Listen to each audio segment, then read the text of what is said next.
Hello, my name is Heather Herndon, and this is my video presentation on my interview with a nurse administrator. There are different perspectives on leadership principles and how they implement those principles. The nurse administrator who I chose to interview is Jay. Jay is a registered nurse with his doctorate in nursing and education. He is currently working as a nurse administrator in the education department of a long-term care facility. Jay has good insight on what it takes to be a nurse leader. He has held many roles in leadership, and that include not only long-term care but also hospitals.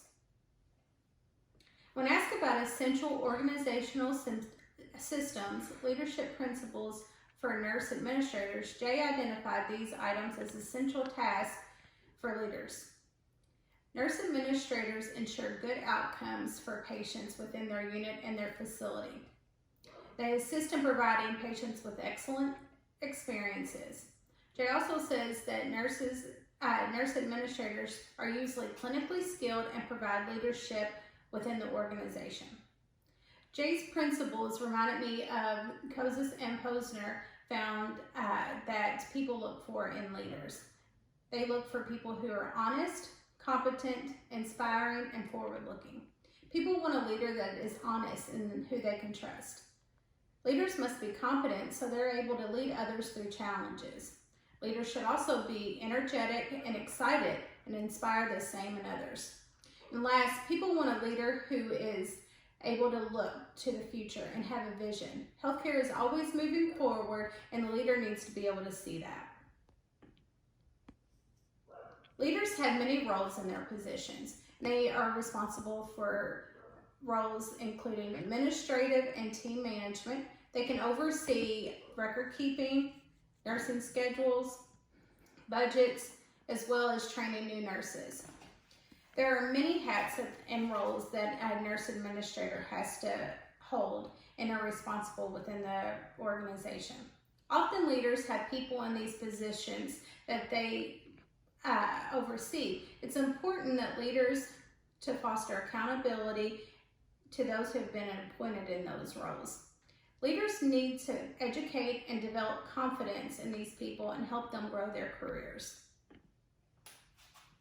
The second question was that was asked of Jay was for him to describe how he and his organization use transformational leadership skills for ethical decision making and promoting working relationships within system perspectives. In Jay's experience, leaders know how to encourage, inspire, and motivate employees to perform in ways that create meaningful change. This will in turn result in an engaged workforce that is empowered to innovate and help shape organizations' future success. Transformational leadership focuses less on the decision-making or establishing strategic planning, but it does focus more on facilitating organizational collaboration. It drives the organization's vision forward. With a transformational leader, employees receive positive reinforcement for meeting specific goals, and an effective transformational leader is skilled in recognizing and rewarding accomplishments in a timely manner. The third question I asked Jay was to describe how the organization uses professional environment of accountability and high-level communication skills when involved in peer review, advocacy for patients and families, reporting errors, and professional writing. Jay said that the lack of communication creates situations where medical errors can easily occur. These errors have potential to cause severe injury or even an unexpected death in patients. Failure to properly communicate poses great threats to healthcare institutions.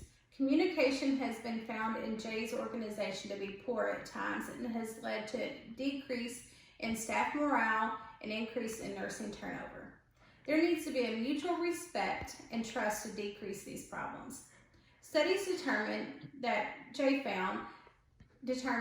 improved teamwork and communication are described as some of the most important things to staff in improving clinical effectiveness and improving job satisfaction.